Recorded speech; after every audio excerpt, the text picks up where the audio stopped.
Muchas gracias. Pues voy a tratar de ser lo más concisa posible. Estoy entre grandes especialistas y expertos en la materia. Yo soy ingeniera de formación y tengo que confesar que pues crecí en el Valle del Mezquital, donde el agua prácticamente no la tenemos, y soy de las que le tocó pues sufrir para cargar el agua, y entonces valoro muchísimo. Creo que de las primeras experiencias más impactantes de mi vida fue cuando me bañé en una regadera en esta ciudad, porque no podía creer que nunca se acabara. O sea, y era una cosa para mí sorprendente. Entonces, a partir de ahí empecé a tomar conciencia de la importancia que tenía el agua. Fui parte de los más de 2.470 municipios, porque ahora Miguel Hidalgo es una alcaldía, pues que se dio cuenta que se pueden hacer cosas desde lo local, y sí me parece pues que sufría yo, por ejemplo, todo este tema de los vecinos. Una de las mayores demandas era el derribo de árboles. Impresionante, 2.400 al año. Y le preguntaba yo a la vecina, porque tenía que mandar a hacer una evaluación de por qué quería tirar su árbol, y me decía, porque me tira basura. Y yo le decía, ¿qué le echa? Pañales, PET, ¿qué le echa el árbol? No, me tira hojas. Bueno, pues bájala, señora. O sea, sí era una cosa impresionante, la falta de aprecio de la gente sobre la vida de los árboles. Y luego encontrarme los árboles llenos de concreto, ¿no? Tapados con concreto, el propio respiradero chiquito que le quedaba, porque los perros hacían sus necesidades, entonces para que se siguieran al siguiente árbol del siguiente vecino. Entonces, muchos problemas por falta de cultura cívica. Y bueno, también yo creo que, Joel, a mí me llama la atención estas cifras de las fugas de agua, porque yo sí vi una colonia que tenía fugas de agua donde una casa, cuando sacaron o le hicieron la excavación, la casa se desplomó porque estaba flotando en agua. O sea, yo sí vi lo que eran las fugas de agua. Entonces no vaya a ser que es una compensación del huachicoleo, y en lugar de decir que pierden tanta agua en el robo, pues mejor le echan la culpa a la ciudad de que hay fugas.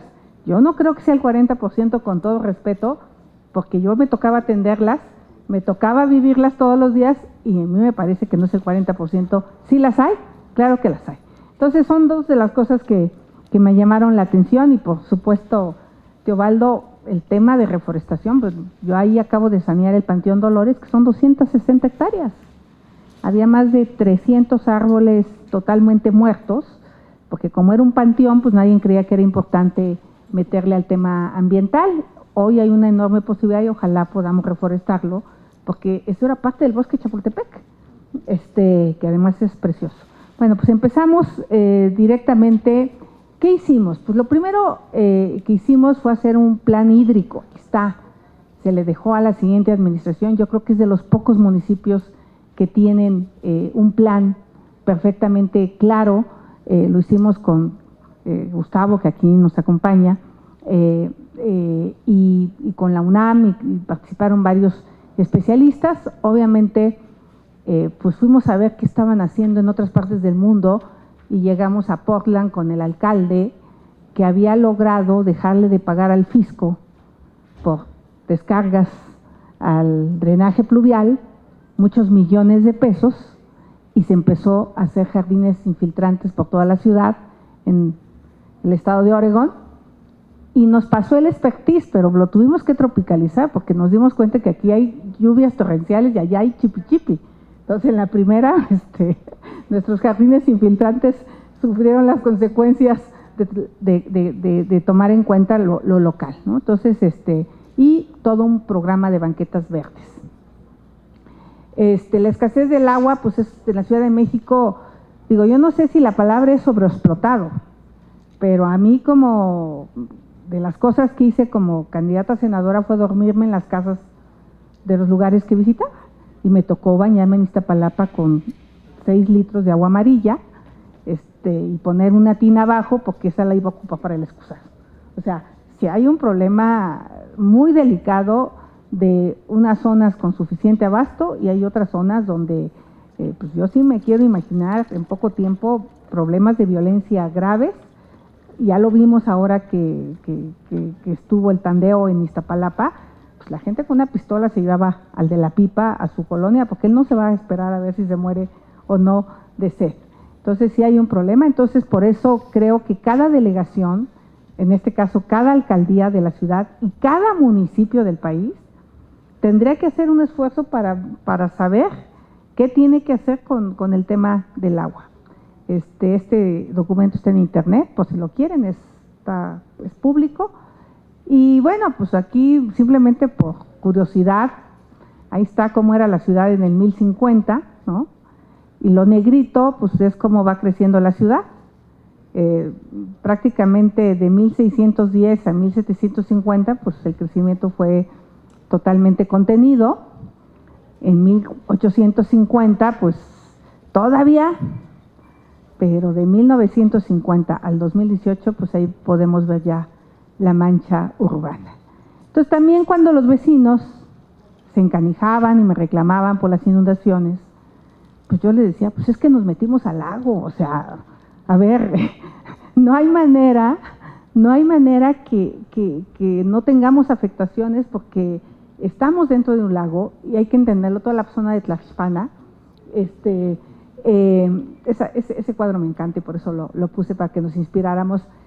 Entonces, aquí el tema es tomar conciencia. Yo alguna vez visité Camboya y pues vi que la gente vive en un segundo piso, ¿no? Abajo ya saben que se va a inundar, entonces ya esperan las inundaciones. En Manaus, en Brasil, también la gente está preparada, o sea, la gente no empezó a pelearse con el agua, más bien entendió que tenía que vivir con el agua. Y yo creo que aquí el problema es que más que aprender a vivir con el agua, nos queremos pelear con el agua. Entonces, ¿cuáles eran los objetivos? Entender el fenómeno del agua, proponer soluciones a largo plazo y regenerar el ciclo del agua, que yo creo que es… ¿Cuál es el problema? La urbanización de barrancas, cañadas, interrumpe la circulación natural de los escurrimientos y con ello transforman el ciclo del agua. O sea, ese es un problema. Ahí hay algunas fotos de algunas barrancas que me encontré en Álvaro Obregón, más adelante. El fenómeno del agua, el problema continúa debido a la pérdida de ríos que atraviesan la demarcación. Pues obviamente, ahora que se inundó Mazarik, y todo el mundo decía, se inundó Polanco. Bueno, pues ahí estaba el río Campos Elíseos, o sea, simplemente el río Campos Elíseos volvió a encontrar su caudal y subió a 80 centímetros, o sea, ¿qué hacemos si las montañas nos traen corrientes impresionantes de agua? Y bueno, pues esa es la barranca, por ejemplo, de Álvaro Obregón, es una cosa terrible, la gente las usa como basureros y toda esa basura pues va a solvar las presas. Y el problema, yo sí les quiero decir que implementé un programa de desasolve que pasaba a desasolvarse una vez al año las 16,000 coladeras. Había un programa específico de esta semana estamos en tal lugar, porque el tema de los ambulantes es otro problema, porque tiran la grasa, no sé si han visto lo que sacamos de grasa, son piedras. Se hacen piedras dentro del drenaje y pues realmente eso es complicadísimo. La sobrecarga de la red sanitaria, principalmente en temporada de lluvias, provoca graves encharcamientos. O sea, eso ya lo sabemos, aquí nos los han explicado. Pues ahí está un edificio eso es al lado del Deportivo Pavón. Pues la gente se acuerda que en el Pavón se iban a nadar, porque había un pequeño laguito, ¿no? Y ahí la gente se bañaba en el Pavón. Bueno, pues otra vez, los propietarios de edificios hacen estacionamientos subterráneos, dejan una bomba de achique que generalmente se descompone y pues las consecuencias ahí en ese edificio fueron 20 autos debajo del agua, ¿no? Las tuberías han rebasado su vida útil. Una de los proyectos que desarrollamos fue en la colonia Tacuba. Ahí sí es a donde vimos cómo se colapsó una casa que estaba flotando en el agua. Entonces, nunca habíamos logrado que un desarrollador bajara los recursos por el pago del 302 y ahí en Tacuba logramos aplicar los 22 millones de pesos después de año y medio de estar en SACMEX, peleando que ese dinero en lugar de que se fuera a una cuenta de banco, donde realmente iba a tener un impacto el edificio que está Marina Nacional 50, donde está hoy la Secretaría de Salud, que es un gran proyecto inmobiliario, pues que por lo menos tuviera un beneficio en la colonia. Entonces, en la colonia Tacuba se cambiaron la totalidad de tuberías, que muchas eran de asbesto, por cierto, y con sus problemas de salud que implican, y ese fue el cambio de la red de tuberías. Entonces, ese es un ejemplo de cómo sí se puede hacer una política pública bien planeada con recursos del sector privado en beneficio de los vecinos. Entonces, y luego también pues llegan las obras de reencapetamiento y tapan las coladeras, ¿no? O llenan de asfalto todas las tuberías. Pasamos a la siguiente. Pues obviamente falta de inversión en obras hidráulicas, falta de cultura cívica, los programas con participación vecinal. Ahí están. La basura es el problema que aquí se ha dicho. Por cierto, les queremos decir que en la Comisión de Medio Ambiente estamos sacando ya la ley para eliminar los plásticos de un solo uso. O sea, está fuerte el agarrón, pero le vamos a entrar, porque todo esto está correlacionado, porque pues, todo ese plástico acaba además de las panzas de las ballenas, acaba en los drenajes. ¿Y qué hicimos? Pues integrar un modelo de infraestructura hídrica con el espacio público, un manejo de los residuos y el análisis de los asentamientos y zonas de riesgo para la implementación de infraestructura hídrica. Por ejemplo, ustedes se pueden imaginar bosques de las lomas cuando hay aguacero, las corrientes que se hacen, y bueno, pues tenemos ahí las barrancas, entonces era como agarrar un poco de esa agua y mandarla a las barrancas y no dejar que se viniera hasta Polanco, porque pues ahí generaba todos los problemas que sabemos.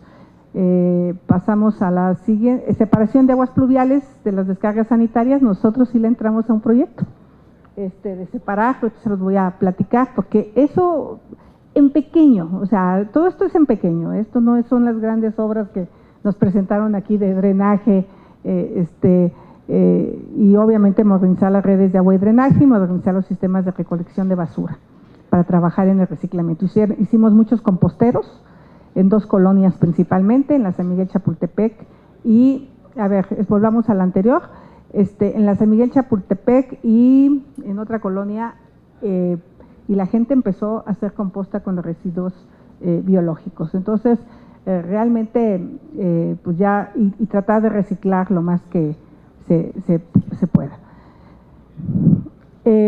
La regeneración del ciclo del agua, pues nosotros lo que centramos todo nuestro trabajo es que todas las nuevas banquetas que hiciera la delegación se hicieran de manera infiltrante, permeables, ¿no? Aquí, doctor, no vamos a meternos en las corrientes grandes, es infiltración superficial, casi para los árboles de la colonia. Bueno, pues ninguna ciudad de México cuenta con un documento tan amplio, eso nos dicen los expertos que lo han estudiado. Vamos con el primer proyecto. Ven, ahí está la glorieta de Legaria, cerca donde está el hospital infantil. Como verán, el espacio público pues era un lugar para que los coches de los locatarios se estacionaran, no había banqueta, y hacían talachas, decía de todo. La siguiente es cómo se hace el jardín infiltrante, y el tercera es ya terminado el jardín infiltrante. Este jardín infiltrante inyecta cerca de 300 metros cúbicos de agua. Pasamos a la siguiente. Este fue un proyecto muy interesante, porque la gente se acordaba que allí había un ramal del río San Joaquín, en la colonia Granadas. Y esto que dijo Loreta, de que la gente empiece a convivir con el agua, es muy interesante, porque ahorita que llovió 3 días, pues dijeron, es que fue un lago. Bueno, 3 días, ¿no? Porque no daba tiempo a que alcanzara a permear el agua. En el primer proyecto, en el anterior, encontramos una vena de arena del río San Joaquín que prácticamente desde la construcción chupaba el agua. Era una cosa impresionante cómo el agua desaparecía ahí, porque todo eso fue lo que fue el río San Joaquín. La siguiente, los vecinos pues decidieron, el anterior, darle esta forma de azul, como si hubiera sido un río artificial, y pues la verdad es que recuperamos espacio público y esta cancha inyecta 1000 metros cúbicos de agua. En una tormenta ha llegado a subir hasta 80 centímetros. O sea, y en 3, 4 horas el agua se... Pero pues ya alguien les metió la idea, al lado hay una escuela que pongan pasto artificial, ¿no? Porque pues todos los niños jugábamos en la tierra, ¿no? Entonces, pero alguien les dijo, ¿por qué? Porque la escuela lo quiere usar como cancha para los niños que van ahí. Esto que hicieron allá con los ejidatarios de Coahuila, pues también lo hacen con los vecinos de la Ciudad de México. Y el tercer proyecto, que bueno, son varios proyectos, en esta zona de la San Miguel Chapultepec, no saben las inundaciones. Logramos hacer un colector para el drenaje profundo, pero fue insuficiente, porque la caída que viene ahí en la San Miguel, pues ahí estaba ya el circuito interior, ¿no? El río de los Remedios, o sea, aparte que iba a dar hasta allá. Y pueden ver cómo los coches, los camiones se quedaban en las esquinas, no podían cruzar los vecinos, y ahí hicimos pozos de infiltración en las esquinas, en 24 esquinas, y al lado pueden ver una esquina ordenada, pues aparentemente ya un tránsito mucho más apaciguado.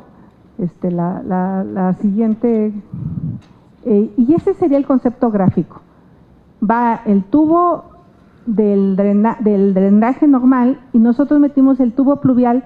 Obviamente no conecta a una tubería pluvial, pero se vuelve una cisterna. Esos tubos se llenan en el momento del aguacero y en la noche, porque están agujerados, están cubiertos con una malla con piedra para que sirva de un filtro natural y no se nos asolven esos tubos. Ahí pueden ver ya por dentro el tubo. En la noche descargan y pues la verdad tienes de una manera muy simple cisternas en la San Miguel Chapultepec de agua pluvial, ¿no? La siguiente. Este es el parque lineal de Ferrocarril de Cuernavaca. También tenemos ahí captación de agua de lluvia. Era un parque totalmente abandonado y fácil. Ahorita estamos haciendo una reforestación importantísima de los 4.2 kilómetros de algo que todo el mundo le había dado la espalda. Y hoy, como está tan bonito, todo el mundo empieza a darle el frente. ¿Por qué?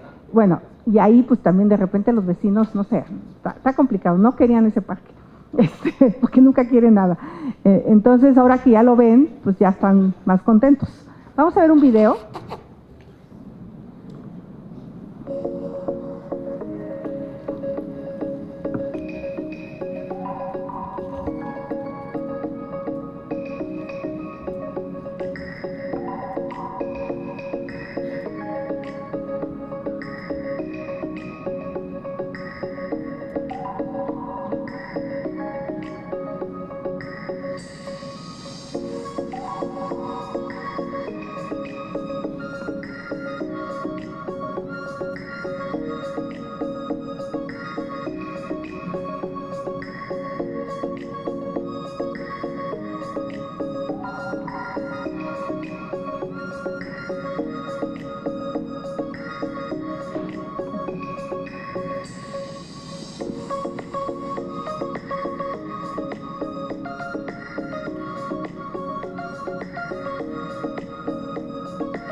La siguiente, y luego nos seguimos con el tema de las banquetas verdes, que consiste en tener, aparte del jardín infiltrante, la propia banqueta.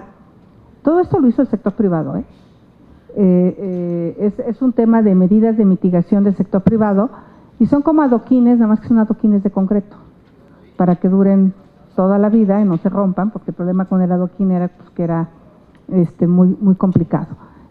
La siguiente, ahí pueden ver la banqueta antes, ahora las nuevas banquetas, y dentro del plan pues es que todo lo que se vaya sustituyendo, si se dieron cuenta, en los anteriores arriates están agujerados para que entre el agua, lo que decían aquí los especialistas, para que los árboles tengan Miren, algo tan sencillo, cuando llegué, barrían el parque en Polanco para que pareciera que estaba barrido, porque a la gente le molestaban las hojas. Entonces metimos una trituradora de hojas porque y aflojamos todo el parque para generar suelo, porque lo que hace que se erosione, primero pues es que no hay lluvia y la poca que hay se va, y si vas generando una capa de suelo, mantiene la humedad y entonces las plantas y los árboles están mucho mejor. Entonces es como un ciclo positivo, pero es desde empezar a no barrer las hojas, o sea, las hojas tenemos que dejarlas, si quieren triturarlas, yo las dejaba tal cual, mientras no sean PET y no sean bolsas de plástico, pues, todo lo demás es naturaleza. La siguiente, bueno, ahí es otra zona en Rubén Darío, también se están cambiando las banquetas. En Bosques de las Lomas, Ahuehuetes era una zona donde pues, efectivamente se nos hacían unas inundaciones tremendas, también se hizo esta infiltración de agua de lluvia y vamos a ver lo de las banquetas infiltrantes rápidamente.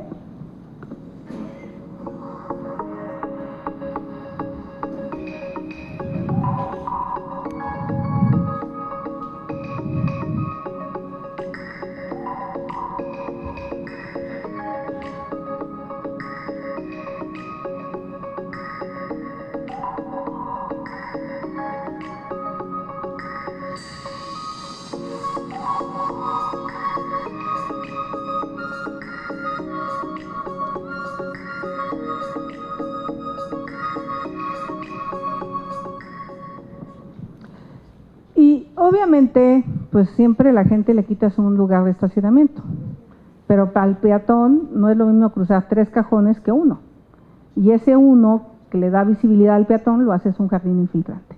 O sea, esa es como la lógica de cuidar.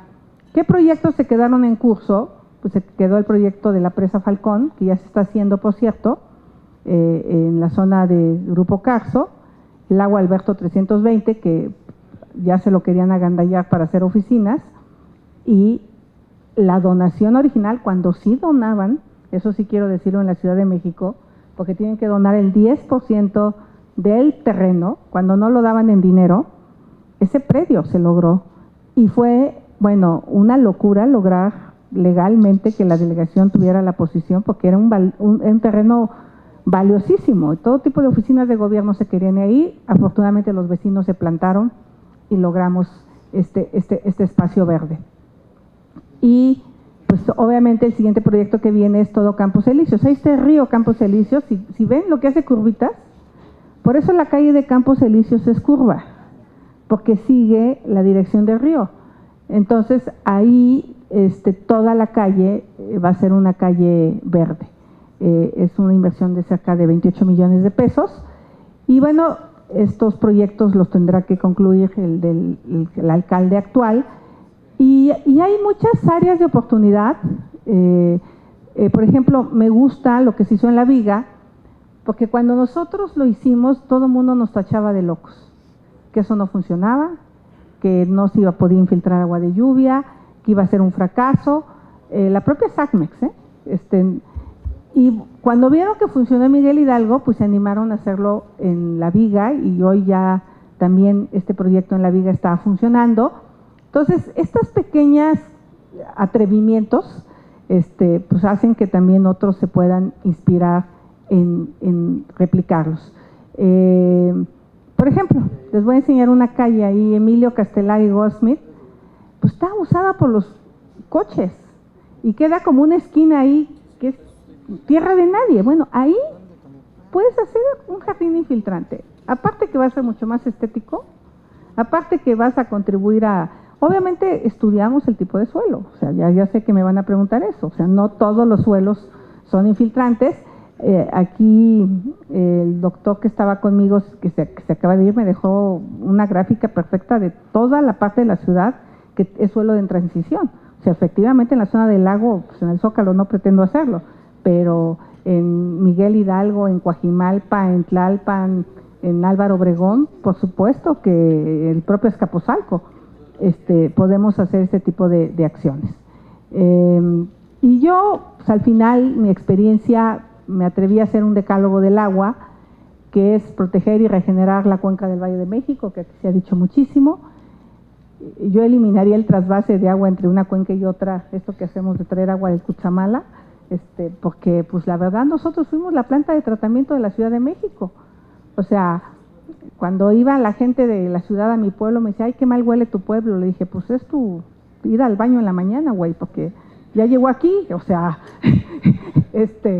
fuimos de verdad la planta de tratamiento de la ciudad, y vean hoy las tierras del Valle del Mezquital totalmente inservibles. Trabajar en la infiltración de agua de lluvia, o sea, seguir haciendo proyectos combinados con el espacio público, proteger los bosques de lluvia.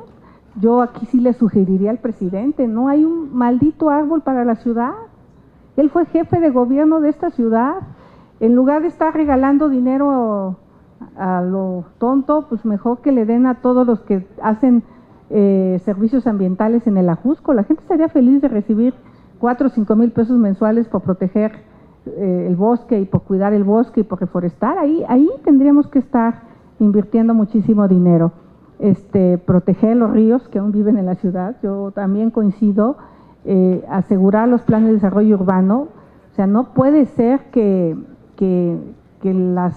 nos sigamos metiendo a las áreas verdes. Ahí traemos un pleito, y quiero agradecerle a Adriana lo combativa, lo luchona, porque estamos peleando Lomas de Barrilaco 395. Se metieron a la barranca y construyeron más de 4,000 metros cuadrados.